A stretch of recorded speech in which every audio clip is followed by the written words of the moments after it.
Assalamualaikum warahmatullahi wabarakatuh.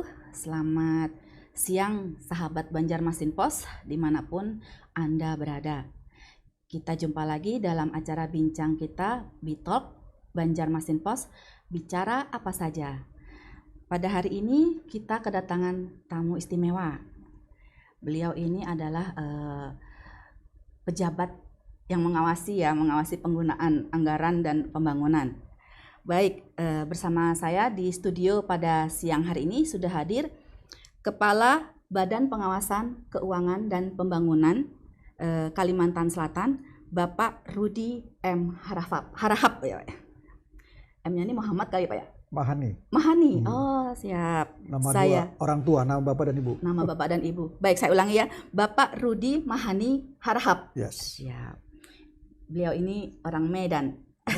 Baik pemirsa Banjarmasin Pos semuanya, pada siang ini kita akan membahas tentang seluk-beluk penggunaan anggaran di Kalsel, karena anggaran ini rawan sekali penyelewengan, tapi tentunya untuk mencegah hal itu ada pengawasan yang dilakukan secara komprehensif oleh instansi khusus yang ditunjuk dipercaya, yaitu BPKP.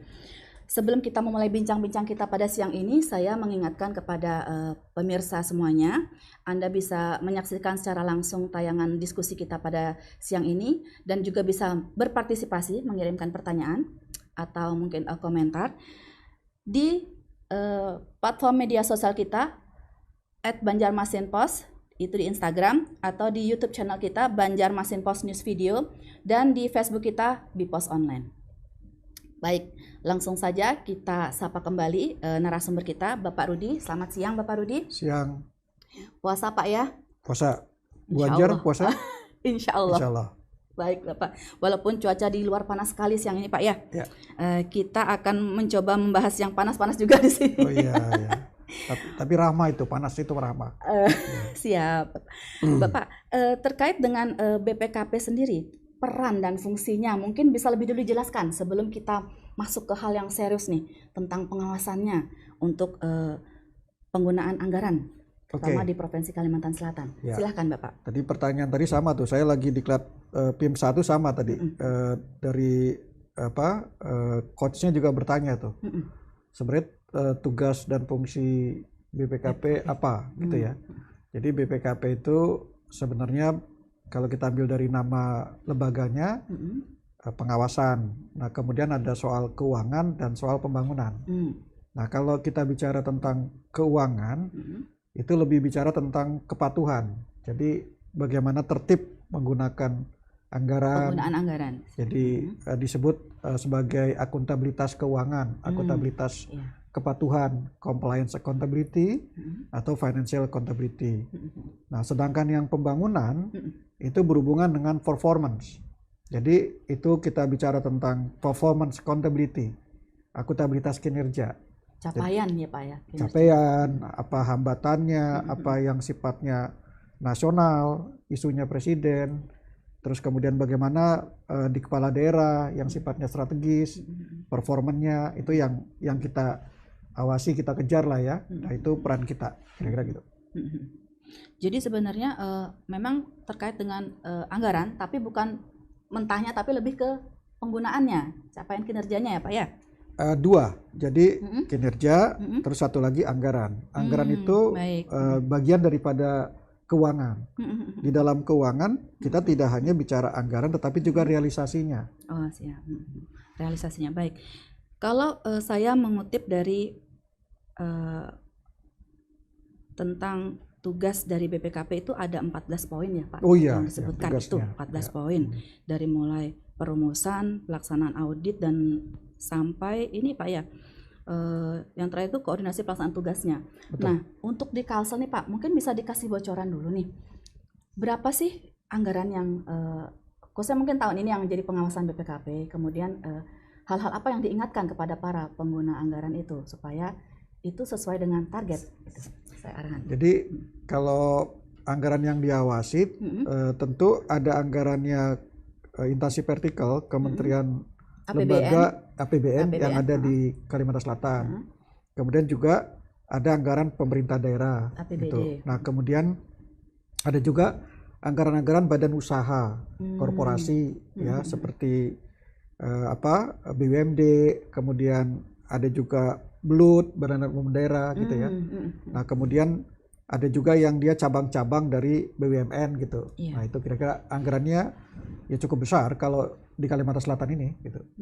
Triliunan sebenarnya. Triliunan? Iya. Itu gabungan semua atau gabungan untuk APBN? Semuanya itu triliunan. Ya kita bisa lihat misalnya anggarannya Pemprov saja kan, sudah Pemprov kita tuh salah satu anggaran yang terbesar ya.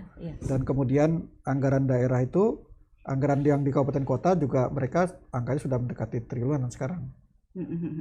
Baik Bapak, terkait anggaran yang sedemikian besar sekali, bagaimana kiat atau cara yang digunakan BPKP untuk melakukan fungsinya?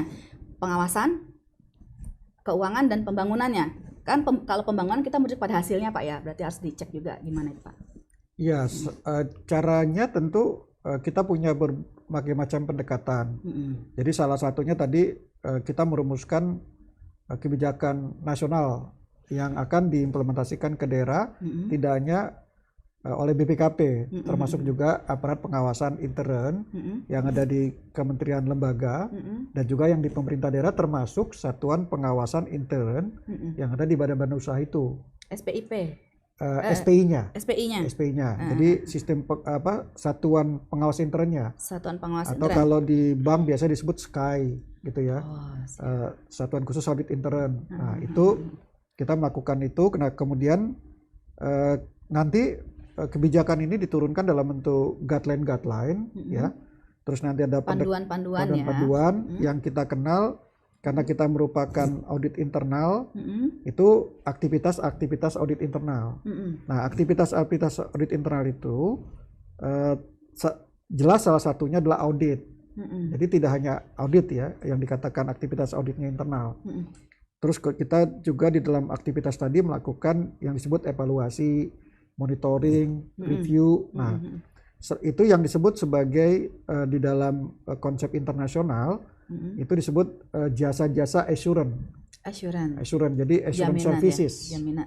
Pemberian keyakinan sebenarnya bahasa Indonesianya. Kalau jaminan itu kan asuransi, menjamin gitu ya. Ini sering tertukar memang di dalam pengertiannya itu ya. Bahasa umum itu memang nggak salah memang secara umum. Kalau di kelas-kelas itu saya banyak menggunakan kata menjamin. Kita tidak bisa menjamin, itu tugasnya asuransi menjamin. Nah, memberi keyakinan. Nah, terus kemudian di luar yang sifatnya assurance ada namanya consulting services. Itu yang disebut sebagai pembinaan di dalam bahasa di Indonesia. Nah, jadi consulting services itu bagaimana manajemen itu bisa menjalankan program-program mereka. Salah satunya kita mendorong adanya control system. Nah, kemudian ada risk management. Nah, kemudian ada governance. Jadi dalam bahasa internasional itu disebut sebagai governance, risk, dan compliance. Pemerintah, risiko, governance, tata kelola, risiko, dan kepatuhan. Nah, tiga ini tugas daripada manajemen. Jadi bukan tugasnya dari internal auditornya lembaga. Jadi kalau di Pemda itu ada inspektorat gitu ya. Bukan tugas mereka sebenarnya menjalankan GRC. Itu tugas manajemen bersama dengan governing body-nya. Bersama kepala daerah, bersama ketua DPRD gitu ya. Bersama dengan Porkompimda setempat gitu ya. Itu dia menjalankan governance, risk, sama compliance. Nah, penguatannya nanti ada task force-nya, itu biasanya disebut sebagai lini kedua yang menjaga gawangnya. Jadi lini pertama itu manajemen, line manajemen kalau dalam bahasa bahasa internasional ya. Kemudian lini kedua yang tadi ada semacam task force yang memberi guideline, assurance, expertise gitu ya. Itu sebenarnya assurance pertama. Lini kedua ini disebut juga assurance pertama. Nah, kemudian nanti ada lini ketiga yang disebut sebagai objektif dan independent assurance. Jadi pemberian assurance yang pemberi keyakinan yang independen dan objektif yang itu dikerjakan oleh inspektorat. Nah, kemudian kita BPKP, BPK, kemudian APH dan lembaga-lembaga lain ombudsman itu di luar daripada lini ketiga ini. Iya, dari tiga-tiganya ya, di luar dari tiga-tiganya. Di luar tiga ini, tetapi tetap sebagai NKRI kita satu kesatuan gitu. Tetap ada sinergi ya, Sinergi, untuk ya. melakukan pengawasan bersama. Ya. Terkait dengan pengawasan itu sendiri untuk BPKP nih, Ya. sekarang ini kan banyak sekali item-item mungkin yang harus diawasi, karena sekarang ini pemerintah pun mulai memberikan banyak sekali program yang untuk mempercepat pembangunan, seperti desa pun sekarang punya dana sendiri. Nah, itu termasuk yang diawasi juga nggak? Oh iya, benar. Jadi kalau kita bisa dibagi hierarki lah ya. Jadi ada pemerintah pusat, ada pemerintah daerah yang di mana ada provinsi dan kabupaten kota. Kemudian ada pemerintah desa. Jadi sebenarnya ada 3 layer pemerintahan di Indonesia. Gitu. Jadi kita bersama-sama dengan inspektorat itu di kabupaten yang punya desa itu melakukan pengawasan terhadap keuangan desa. Salah satunya dana desa. Ya. Yang tadi sekitar 1 miliaran per desa itu. Nah, itu untuk terkait dengan pengawasan yang sampai lini bawah itu sendiri sama ya perlakuannya, jenjangnya pengawasannya.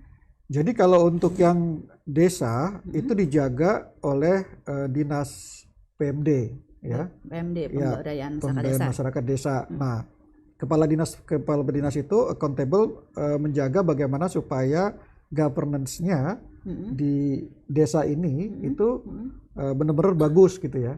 Nah, kemudian di sana ada inspektoratnya pemerintah daerah juga menjaga. Nah, idealnya sebenarnya di desa juga punya semacam internal auditor idealnya, tapi sejauh ini kan kita belum membentuk internal auditor untuk di desa-desa gitu.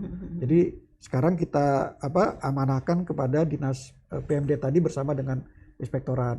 Nah, kemudian BPKP itu dalam hal desa itu kita membangun yang namanya sistem keuangan desanya, Siskedesnya. Jadi desa nggak perlu lagi belanja bermiliar-miliar untuk aplikasi gitu, karena uangnya kan terbatas gitu ya. Itu cukup dengan menggunakan Siskedes yang free, itu mereka bisa implementasi. Nah, jadi semua yang di Kalimantan Selatan ini sudah menggunakan Siskedes. Nah, tinggal ada beberapa yang konsolidasi online-nya belum jalan, ada yang sudah jalan. Nah, kemudian untuk mengawasinya itu kita kembangkan yang namanya Siswaskedes. Sistem pengawasan keuangan desa itu dipakai oleh inspektorat. Jadi dia bisa interogasi datanya, data-data keuangan di desa itu secara remote gitu loh. Nah, contohnya sekarang yang sudah maju itu Batola. Batola salah satu irbannya termasuk saya lihat hebat ya. Dan menggunakan tools itu karena sebenarnya itu audit 4.0. Apa itu? Jadi audit yang advance. Jadi digital transformation ya. Jadi kalau zaman sekarang ngomong data analytics ya itulah sebenarnya realnya. Baik, Pak Rudi, ini menarik sekali. Belum sudah panas sekali. Tapi kita harus sabar dulu Pak ya, karena ada yang mau lewat berikut ini. Silahkan.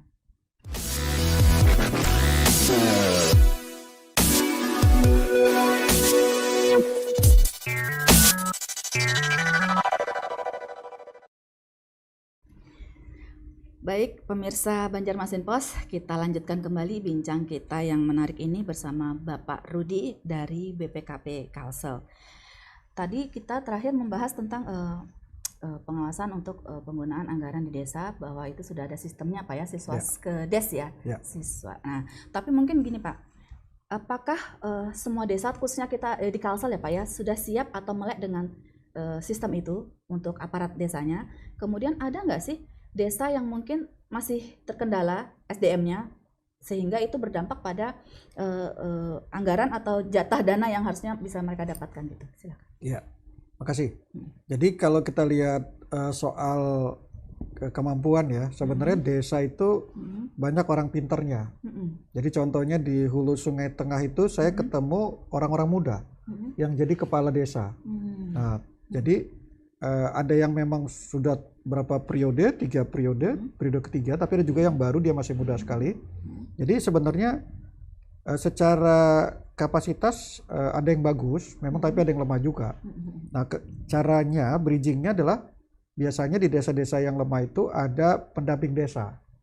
Nah, jadi pendamping desa lah yang nanti merunning sistemnya tadi. Nah, cuma memang kepala desa tetap harus belajar.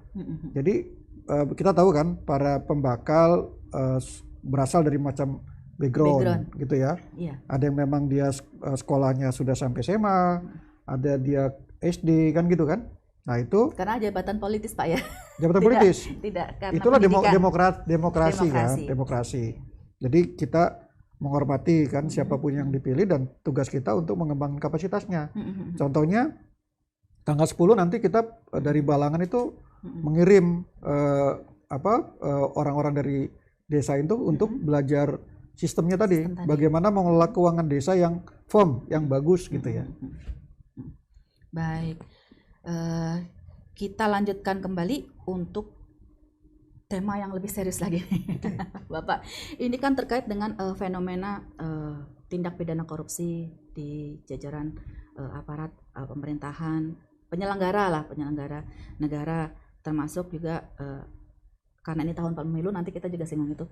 Nah, ini mungkin peran dari BPKP ini kan tidak sendiri, ada dari BPK, Inspektorat juga ya Pak ya, sama Kementerian Keuangan. Bagaimana dalam penyelenggaraan pengawasan itu Pak? Saya baca itu ada monitoring Center for Prevention. Jadi itu pencegahan kali ya Pak ya? Ya, betul. Mungkin bisa lebih dijelaskan itu terkait dengan MCP itu Pak. Oke, jadi MCP itu mulai tahun kemarin sudah dibangun jaringan yang erat ya dengan BPKP dan Kemdagri ya. Kemudian untuk tahun ini sudah diputuskan dan sudah ada pedomannya di mana BPKP dan KPK akan melakukan quality assurance. Jadi penjaminan akhirnya.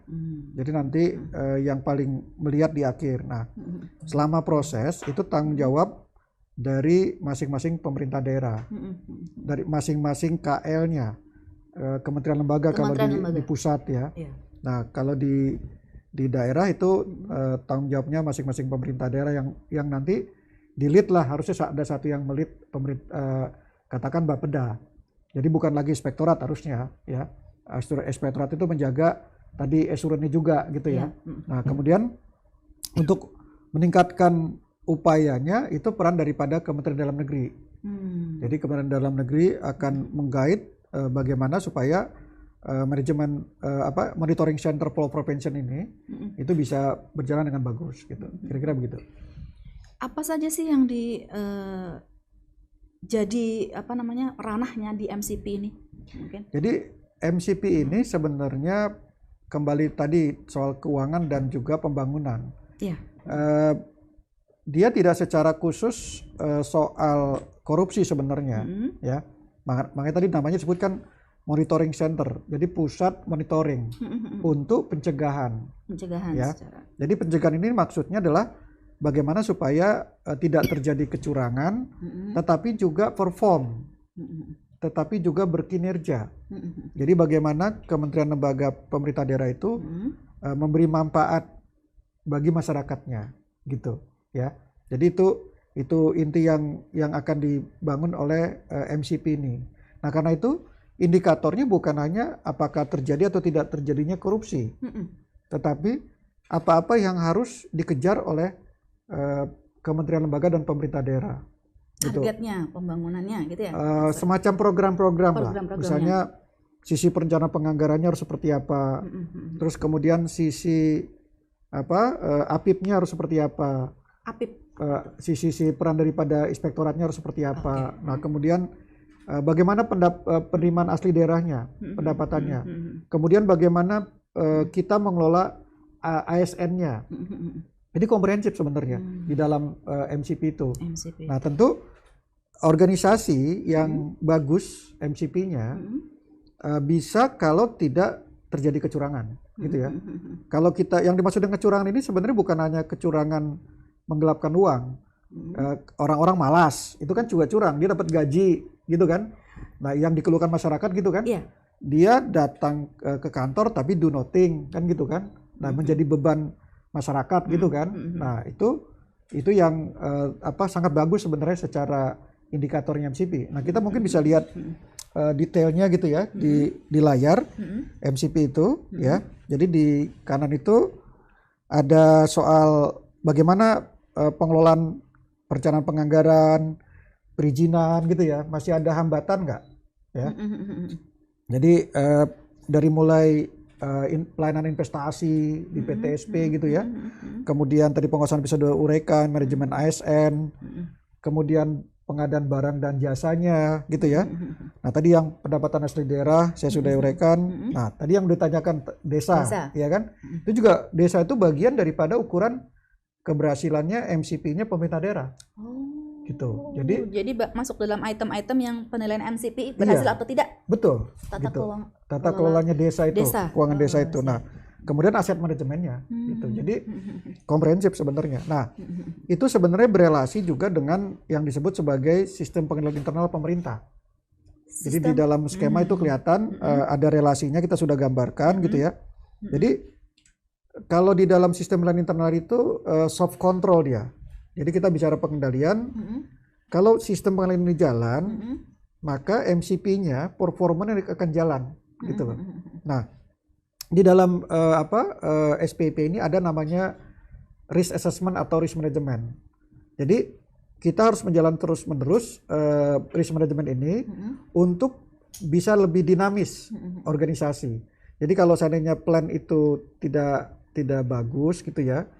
Kita tahu kan rencana kementerian lembaga terutama pemerintah daerah itu waktu membuat rencana kadang-kadang copy paste dari yang tahun lalu atau kadang-kadang ada kepentingan agenda-agenda dari para politisi. Ya, mengakomodir kepentingan-kepentingan yang sebenarnya mungkin nggak ini ya Pak ya? Iya nggak diperlukan. Nggak perlu gitu. Tapi karena kompromi itu kemudian akhirnya desain juga. Nah, disitulah kenapa begitu di approve secara formal harus awal tahun dilakukan risk assessment gitu loh, harusnya gitu loh. Jadi dengan risk assessment ini kita tahu, oh ini ada risk nih, kalau kita jalankan ini maka bisa terjadi kegagalan atau malah jadi resiko hukum, malah jadi kasus.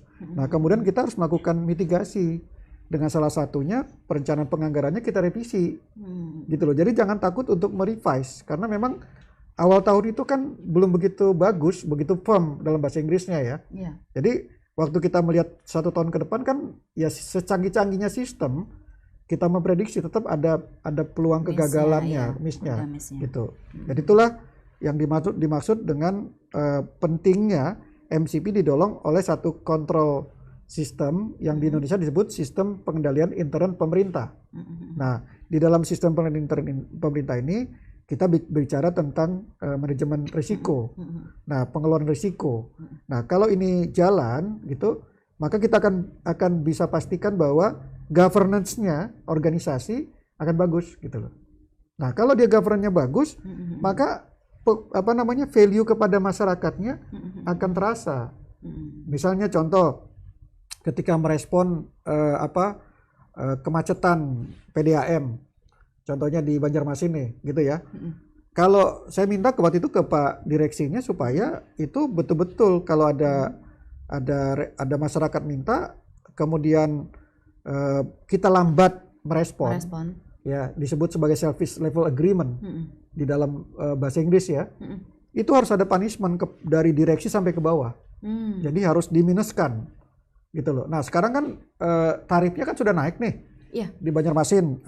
Nah, terus kemudian Banjar juga. Nah, sudah naik tuh. Nah, kemudian pendapatannya direksi sudah naik.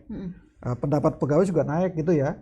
Sudah tidak defisit lagi. Nah, tapi harus kita imbangi dengan masyarakat itu bertanya kepada saya, "Pak, kalau kami naikkan apa dipastikan bahwa kualitasnya bagus?" Pelayanan ya kita terapkan sistem service level agreement seperti sekarang kita lihat di PLN, di IndiHome. Jadi kalau di Telkom sekarang kalau seandainya kita macet jaringan kita tinggal komplain lewat aplikasinya, dalam waktu tertentu dia tidak merespon, itu akan ada punishment dari mulai atas sampai kepada honorer itu. Yang dari vendor-vendorin kontrak itu gitu. Itu sistem yang bagus saya pikir gitu. Yang memberikan punish siapa nih? Jadi yang memberi punish itu sistemnya. Jadi sistemnya akan dibuat lah. Harusnya PDAM di Kalimantan Selatan itu membuat sistem berapa lama dia harus menjawab. Kalau di Banjarmasin kan 1 hari kalau nggak salah itu menjawab saja. Harusnya kan selesainya berapa lama. Jadi katakan 6 jam kalau dia grade-nya kelasnya platinum misalnya atau premium itu mestinya dalam waktu katakan 3 jam selesai. Kalau 3 jam nggak selesai, maka dia harus dikasih pengembalian gitu loh. Jadi dikurangi bilnya, kompensasi. Yeah. Nah, tentu dengan kalau dia mau dapat servis yang cepat 3 jam ini, tarifnya juga akan berbeda ya. Gitu. Jadi ada korelasi antara take and give ya. Apa yang kita berikan ya kita juga dapatkan lebih baik gitu ya sebagai pelanggan ya Pak ya. Baik. Dengan sistem yang sudah semakin oke untuk pengawasan itu, tapi kenapa Pak masih ada aksi-aksi atau tindakan korupsi ini Pak? Saya lihat di sini ya, kerugian negara akibat Tipikor ini tahun 2021 itu 15,6 M. Nasional mungkin yang Pak ya. Kemudian 2022 itu 23,7 Ini yang hanya Kalimantan Selatan yang kita hitung. Ini Kalimantan Selatan. Kalau kok nasional masih ada? Besar lagi ya. Kok masih ada gitu? Ini di mana biasanya kesalahan dan ini peringatan dari BPKP apa nih mungkin harus untuk dibenahi? Jadi memang di mana-mana fraud ya, kecurangan dalam bahasa Inggrisnya, di dalamnya ada corruption. Jadi corruption ini salah satunya adalah corrupt behavior. Nah di situ muncul yang perilaku koruptif ya. Jadi dia menerima bribery, ya kan, suap dan sebagainya gitu ya. Ada juga yang dia menyalahgunakan aset, ya asetnya punyanya daerah atau asetnya tanahnya desa, gitu kan, itu dijual sama kepala desanya, gitu kan. Terus kemudian ada juga yang menipu secara angka-angka laporan, dilaporkan seolah-olah bagus, perform gitu ya, padahal tidak bagus karena mau dapat insentif dari pusat kan gitu kan. Nah itu bisa terjadi ya karena kalau kita lihat fraud triangle, segitiga fraud ya karena tadi aspek peluangnya adakah, terus ada karena pressure-nya, tekanan dari dalam dan juga dari luar, dan yang ketiga tadi rasionalisasi gitu loh. Jadi kalau seandainya kita menganggap itu normal aja melakukan korupsi ya akan terus menerus gitu loh. Makanya 3 ini kita akan terus perbaiki. Makanya tadi tidak boleh dalam opportunity itu diberikan peluang. Nah itu kenapa banyak salah satu indikator yang di MCP ini penting sekali untuk diketahui oleh pemerintah daerah di Kalimantan Selatan. Nah salah satu di Kalimantan Selatan ini kan resiko jual beli jabatan tinggi. Oh ya? Ya, jual beli jabatan tinggi. Kalsel atau daerah tertentu? Kalsel. Jadi Kalsel itu. Karena kenapa? Karena itu tadi ketika dia kebanyakan masih dijabat oleh PLT, ya kan? Ya. Dia akan memunculkan satu sisi peluang dia untuk dikasih tekanan gitu ya bahwa jabatanmu nggak ini gitu kan. Itu kan dia akan berpikir bahwa ini cuma 3 bulan. Nah, akhirnya dia ada bargaining, dia harus mencari gitu kan. Nah, itu PLT. Nah, kemudian secara rasionalisasi dia ya tempat lain juga begitu, kenapa tempat saya enggak gitu. Saya enggak. Nah, akhirnya kenapa salah satu hal penting ketika saya pertama sekali tahun pertama saya di sini di dalam forum KPK itu saya tekankan.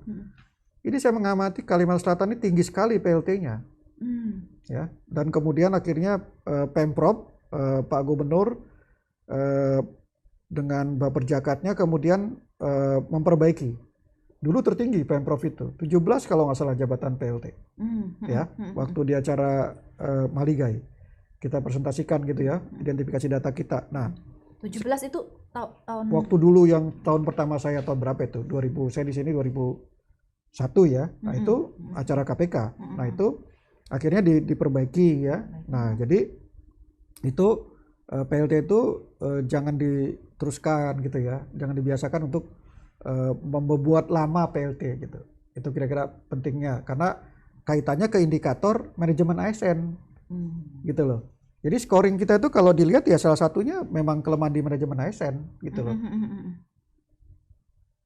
Manajemen ASN. Sementara sekarang ini seperti kita tahu ada beberapa daerah yang dipimpin oleh PLT karena kepalanya terkena kasus atau karena sudah habis masa jabatan. Ya, itu PJ namanya. PJ. Bukan PLT. PLT beda ya Pak? Beda ya. Oh iya. Berarti ini lebih ke ini ya. Pimpinan lembaga ya? Ya. Pimpinan lembaga ya, bukan daerah ya? Kalau PJ itu kan hampir persis seperti si jabatan yang dia pegang gitu ya. Dan ini dalam kepentingan kekosongan pemilu yang serentak, Iya, pemilu dan pemilihan serentak gitu. Ya. Tapi ada potensi juga nggak di situ untuk Ya, PJ ini? Kan mereka pemegang anggaran. jelas ada risikonya ya, tetap karena salah satu yang kita identifikasi itu di daerah itu beberapa PJ berharap langsung nanti jadi PJ gitu kan. Nah itu dia melakukan investasi gitu kan, Modalin dulu gitu. modalin dulu. Oh, Bapak. Baik. Bapak, itu tadi dia sebutkan ada 8 item Pak ya. Saya rangkum dari pernyataan Bapak tadi untuk monitoring center itu tata kelola pemerintahan dalam pencegahan korupsi itu ada 8 area yang diintervensi ya. Ya. Perencanaan dan penganggaran ini sangat penting untuk di awal-awal ya. Ya.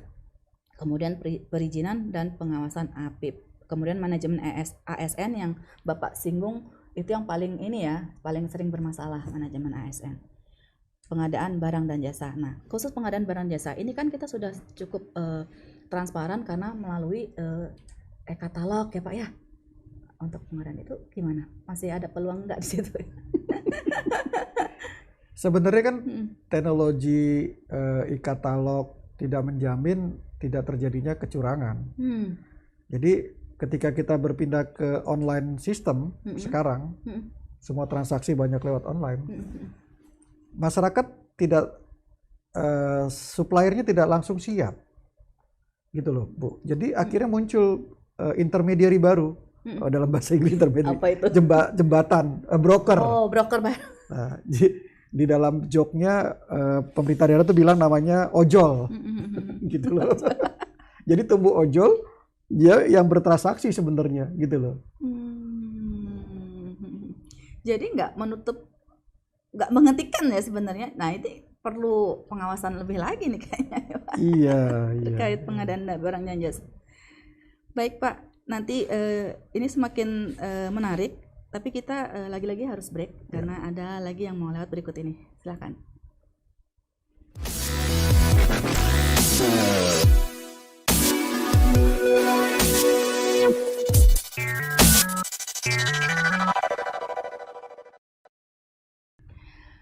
Baik, sahabat Banjarmasin Pos semuanya, dimanapun Anda berada, kita lanjutkan lagi bincang kita dengan Kepala BPKP Kalsel, Bapak Rudi.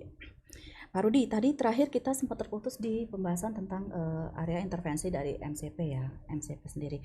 Nah, terkait dengan MCP nih Pak, bisa dijelaskan capaian kinerja atau capaian MCP untuk tiap-tiap daerah di Kalimantan Selatan ini bagaimana? Apakah sudah sesuai harapan atau malah ada daerah-daerah yang mungkin kalau anak sekolah dapat rapot merah gitu kan? Silakan Bapak. Oke. Jadi kalau kita lihat di layar itu ada grafik tentang MCV, di mana ada scoring-scoring ya, 90-an, ada yang masih 70-an. Jadi memang HSS masih leading kalau di Kalimantan Selatan ini. Hulu Sungai Selatan ya. Hulu Sungai Selatan ya. Leading dalam apa nih Pak? Terbaik. Terbaik ya. Jadi karena di sana Pak Fikri itu kan manajemen sistemnya good lah ya. Dia SPIP-nya juga memang dibangun, risk manajemennya juga bergerak gitu ya. Kita amati. Nah jadi kelihatan di dalam gambar itu bahwa Hulu Sungai Selatan itu dari tahun sebelumnya dengan tahun terbaru itu sama aja, nggak terlalu jauh. Nah, sementara 2022 Pak ya, iya, terakhir kita yang bicara terbaru. tahun 2022 yang terbaru. Nggak terlalu berbeda lah ya. Gapnya. Nah, gapnya sudah tinggi kan, ibaratnya sudah A+ itu kan. Iya. Nah, sementara beberapa daerah yang kena dilanda oleh kasus korupsi cenderung scoringnya terendah. Gitu ya. Itu apa Pak? Daerah seperti yang kita lihat di gambar itu ada paling bawah tuh Hulu Sungai Utara, Hulu Sungai Tengah ya. Itu kan pernah dilanda kan, OTT kan. Iya, kepala daerahnya kebetulan Kepala daerahnya kena gitu kasus ya. Nah, terus kalau kita perhatikan daerah lain lumayan ada pertumbuhan, ada yang turun gitu ya. Jadi ini juga termasuk isu governance di masing-masing daerah ya. Jadi tapi ada juga yang dia turun itu karena berkasnya terlambat gitu ya, kayak AST, teknis, Pak, ya? ada yang sifatnya teknis gitu ya. Teknis. Nah, tapi bagi saya yang menarik bukan itu sebenarnya. Di KPK itu di Jaga ID itu yang disurvei bukan hanya atau dinilai bukan hanya MCP-nya, tetapi survei penilaian integritas. Survei penilaian integritas. Jadi itu diambil kalau SP itu yang mengisi masyarakat. Jadi para pakar-pakar yang dipilih, gitu. Itu tidak bisa dikontrol oleh Pemdanya. Tidak bisa diatur ya. Janji-janji itu nggak bisa gitu. Nah, KPK akan milih secara acak. Nah, kalau kita lihat, saya sering di dalam forum-forum itu, sebenarnya bukan nilainya, tapi bukan nilai MCP-nya. Coba kita sandingkan dengan konsistensi dengan SPI-nya. Nah, HSS itu terjaga konsistensinya. Kalau lihat di diagram itu, ya di layar itu. Tapi beberapa daerah lain tidak terjaga konsistensinya. Tapi juga ada yang konsistensinya buruk, terjaga juga SPI-nya memang buruk. Nah, artinya gini, bisa jadi di dalam MCP ini itu lebih kepada pencitraan, gitu loh, pencitraan di internal untuk mengejar angka MCP. Tetapi ingat, ternyata masyarakatnya sendiri belum menilai dengan bagus, gitu loh. Tidak sependapat dengan klaim itu. Tidak sependapat dengan klaim itu, atau Anda harus lebih kerja keras, gitu loh. Jadi saya catat itu kemarin itu ya, yang gapnya jauh, angkanya ya tinggi, itu di provinsi. Provinsi itu tinggi tuh, antara angka nilai MCP-nya dengan nilai SPI-nya. Ya, kemudian juga Tanah Laut, nah kemudian Balangan. Itu menarik itu loh, di tahun terakhir itu. Yaitu ada Tanah Laut, Balangan, dan Kalsel ya. Dan Kalsel. Nah, saya lihat di sini datanya MCP Kalsel itu 96 Pak ya. Kalau SPI-nya 81,82. Nah, itu gapnya cukup jauh kan. Jadi klaimnya kata masyarakatnya Anda belum gitu kan. Nah, coba lihat angkanya di Hulu Sungai Selatan. Itu konsisten kan? Cenderung dia angkanya di 96 81,82. Kalau di Bapak, saya harus meralat saya. Pemerintah Provinsi Kalimantan Selatan 93,73. 73,76. Ya, itu jauh ya, pemirsa. Jauh sekali, tapi sama-sama naik lah ya. Kalau kita lihat gitu. Jadi ada usaha-usaha yang udah semakin bagus ya. Nah, coba saya ingat itu angka di Balangan ya. Balangan itu 91 dan lonjakannya jauh sekali. Dari angka sebelumnya, MCP-nya itu 84 ya. Tapi kenapa nilai SPI-nya malah turun? 75 ya. Iya. Jadi Pak Hadi ini bupatinya harus aware nih angka ini gitu loh ya.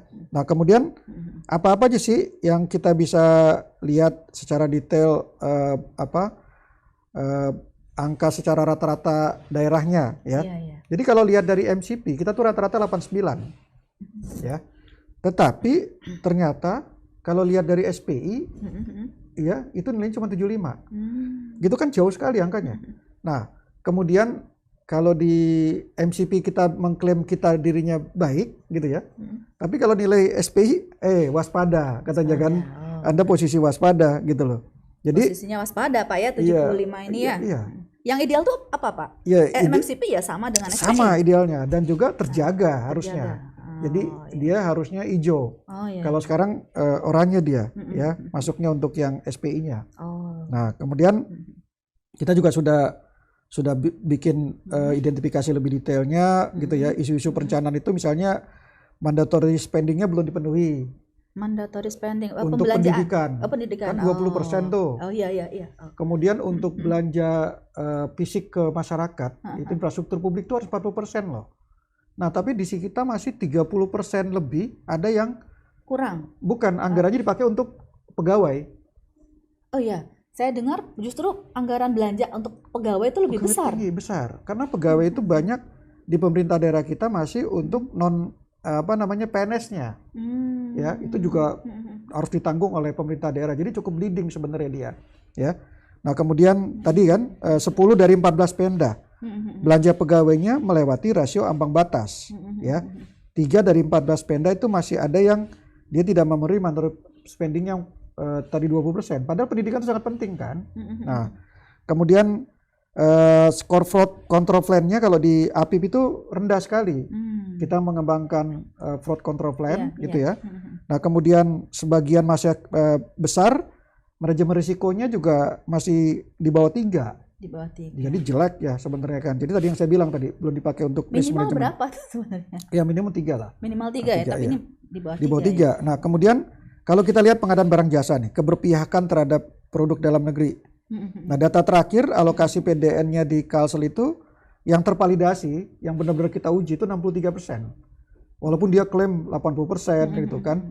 Nah kemudian tahun ini kan ditargetkan oleh Presiden 95%. Ya. Naik lagi. Nah kemudian cara realisasi PDN-nya sebenarnya masih di bawah 40%. Gitu loh. Iya. Jadi rencananya dia 60. harusnya berapa persen, cuman 63. Realisasinya masih di bawah 40%. Gitu loh. Jadi isu itu cuma desa tadi yang sudah ditanyakan, keuangan asetnya memang belum bagus, belum tertib. Terus 9 dari 14 Pemda skor pengendalian gratifikasinya rendah. Jadi mungkin karena masyarakat kekeluargaan kali ya. Jadi ada aspek ucapan terima kasih. Kultur gitu ya, tidak enakan kan gitu ya. Itu masih terjadi gitu gratifikasi. Nah, kemudian jual beli jabatan tinggi loh. Nah, kemudian di BMD-nya aset manajemennya itu juga kita masih ada isu kepemilikan, sertifikasinya belum banyak dijalankan gitu ya. Nah, optimalisasi PAD ada yang menarik tuh. Di penagihan tunggakan pajak rendah, potensinya pun nggak digali. Kita punya pajak sarang burung walet, itu 100 miliaran potensinya. Kalsel? Iya, di Kalsel itu punya potensi yang harusnya bisa digali gitu ya. Semua Pemda gitu ya. Nah, karena tadi kan kalau kita lihat dari gedung-gedung sarang burung walet mungkin bersamaan dengan tempat tambang batu bara, kebun gitu kan, itu belum didatangi oleh aparat pajak. Karena mungkin daerahnya remote jauh. Atau mungkin kurang powerful, kurang kuat gitu ya. Kalau di pajak pusat kan dia sudah dilatih dengan kemarinir, dia sudah dididik oleh Kopassus gitu loh. Jadi aparat pusat itu pajaknya latih persenjataan gitu loh. Jadi mereka nggak takut untuk enforcement gitu loh. Makanya peningkatan penerimaan pajaknya tinggi sekali gitu ya. Berarti perlu ditiru nih Pak di sini. Perlu ditiru di Kalimantan Selatan. Perlu latihan karena saya tanya di sini kan ada Rindam, ya kan ada satu perusahaan batu bara yang kalau pegawainya kerja itu Fresh Graduate Development Program itu masuk ke Rindam 2 minggu. Nah, kenapa untuk yang aparat Fiskus kita daerah tidak dikirim ke sana juga gitu loh. Mestinya mereka punya latihan kemiliteran itu gitu ya. Paling tidak pengenalan persenjataan kan gitu ya. Karena kita tahu kan di area tambang itu seperti berita yang terbaru itu kan ada yang akhirnya juga tertembak mati karena dengan senjata api kan. Tapi kalau bisa dioptimalkan ini sangat besar Pak ya, 109,1 miliar. Iya, potensinya besar. Nah, belum lagi di pajak kendaraan bermotor, tunggakannya itu masih sampai sekarang belum tuntas. Yang harusnya memang diterapkan semacam clearing house. Jadi setiap orang melakukan permohonan perizinan dicek tunggakannya. Jadi tidak hanya memikirkan pajak daerahnya masing-masing. Jadi contoh karena pajak kendaraan bermotor kan pajaknya provinsi. Nah, ketika ada pelayanan di daerah, mestinya bisa cek juga dong. Pajak kendaraan bermotor Anda itu masih punya utang, tolong lunasin dulu ya. Nah, itu yang membuat kenapa DKI itu PAD-nya tinggi sekali. Nah, kemudian PAD ini tinggi sekali, akibatnya apa? Pendapatannya, tunjangan perbaikan penghasilannya ASN-nya tinggi kan? Nggak ada yang bisa ngalahin sekarang gitu loh. Iya. Nah, di kita, di pemerintah Kalimantan Selatan tuh keluhannya Pak, TPP kami masih rendah. Nah, TPP masih rendah tetapi tidak ada usaha untuk lebih gigih untuk meningkatkan. Kecuali sudah mulai itu seperti di Hulu Sungai Tengah.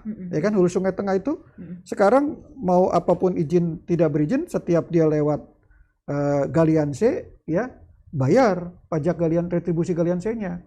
Nah, itu pendapatannya besar gitu loh.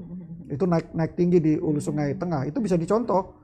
Kan saya lihat di area-area sini nih di daerah Mandi Angin itu banyak sekali galian C-nya. Iya. Itu harusnya diterapkan pajak galian C. Bukit jadi keruk ya Pak. Iya, bukitnya dikeruk. Jadi keruk diratakan.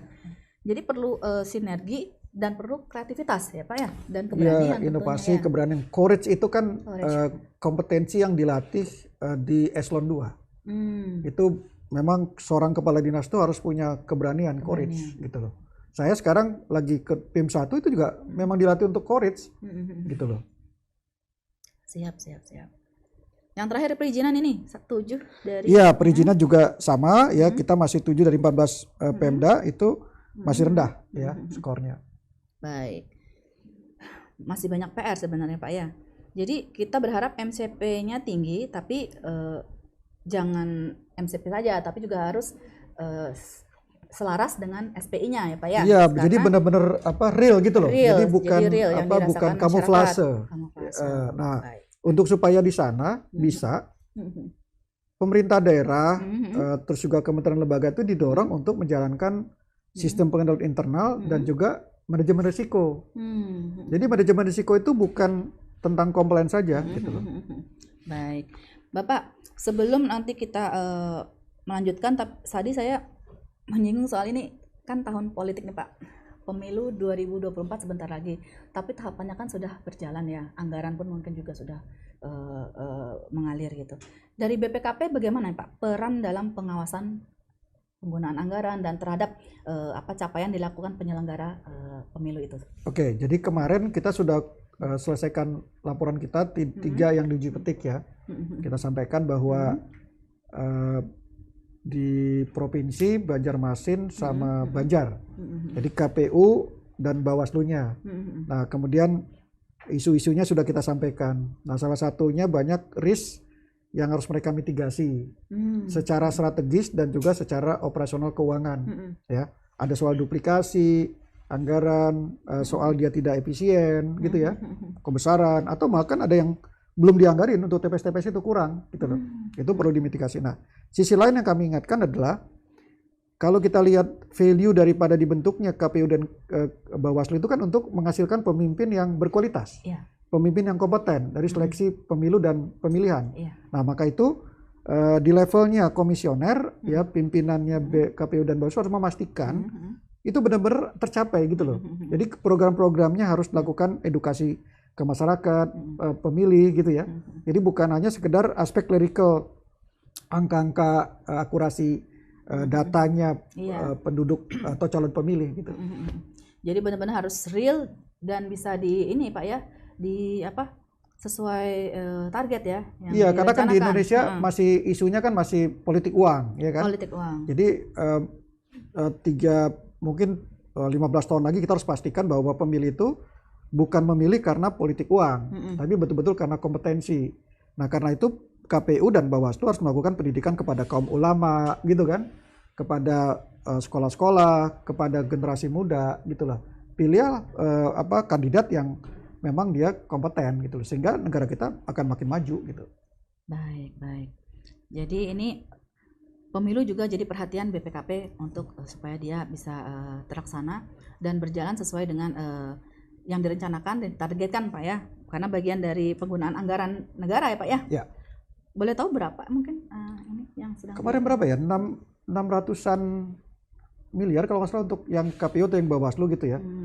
Secara kita sudah sharing terbuka kemarin kan, termasuk uang yang dari itu loh, dari hibahnya pemerintah daerah, itu juga sensitif ya. Itu juga masuk di pengawasan. Iya. Yang dana hibah. Dan kasus kebanyakan jadi pengadilan kan karena hibah tadi kan. Yang sekarang sedang bersidang kan hibah ke KONI gitu ya. Iya. KONI Banjar Baru ya. Iya. Itu di mana-mana hibah itu selalu risknya tinggi. Jadi sangat-sangat diingatkan sekali untuk para penyelenggara pemilu ya. Baik, Pak Rudi Hamani Harhab. Mahani Harhab. Rudi M. Harhab aja. Baik, Bapak, tidak terasa nih Pak, bincang kita nih sudah di penghujung waktunya. Sangat menarik sekali tadi yang Bapak sampaikan paparannya terkait apa peran dan fungsi BPKP, kemudian terhadap penjelasan terkait MCP dan SPI ya. Dan kita berharap itu juga bisa mengingatkan masyarakat, terutama penyelenggara atau kuasa pemegang anggaran ya, supaya lebih berhati-hati. Nah, sebelum kita akhiri bincang-bincang kita nih Pak, mungkin saya persilakan Bapak untuk berikan closing statement bagi pemirsa. Jadi karena ini tahun-tahun politik ya, penting sekali kemarin kami sampaikan atensi kepada kepala daerah ya. Ada yang incumbent, tapi juga ada yang tidak, mungkin bisa jadi kepala daerahnya baru ya. Pentingnya menjaga tadi governansinya, manajemen risikonya ya, terus kemudian compliance itu harus betul-betul lah ya dijaga gitu ya. Jangan karena tahun politik terus JRC-nya diabaikan. Nah, kalau nanti JRC-nya kita abaikan, kita akan sibuk di 2015 dengan kasus-kasus gitu loh. Karena itu bayangkan bisa jadi mereka sudah pensiun, terus dibawa dalam persidangan, itu sangat memalukan keluarganya kan gitu kan. Nah, itu jangan hanya memikirkan individunya ya. Jabatan itu sesaat gitu ya. Jadi kalau di bawah tekanan incumbent ya terus mau melakukan manipulasi karena untuk kepentingan jabatan, itu jangan terjadi gitu. Jadi tegakkan governance-nya, manajemen risikonya dan compliance-nya gitu kira-kira. Baik, itu pesan yang diingatkan justru terkait pemilunya Pak ya, karena menjelang momennya ini. Baik, terima kasih banyak Bapak Rudi atas sharing dan diskusinya. Semoga bermanfaat bagi pemirsa semua Banjarmasin Post dimanapun Anda berada. Baik, sebelum saya akhiri, saya mengingatkan kembali sahabat Banjarmasin Post bisa menyaksikan acara bincang kita Bitalk ini di lain kesempatan dengan tema yang tak kalah menarik. Anda juga bisa berpartisipasi langsung melalui media sosial kita di Instagram kita @banjarmasinpost, di YouTube channel kita Banjarmasin Post News Video, atau di Facebook kita Bipos Online. Terima kasih atas perhatiannya. Selamat sore. Assalamualaikum warahmatullahi wabarakatuh.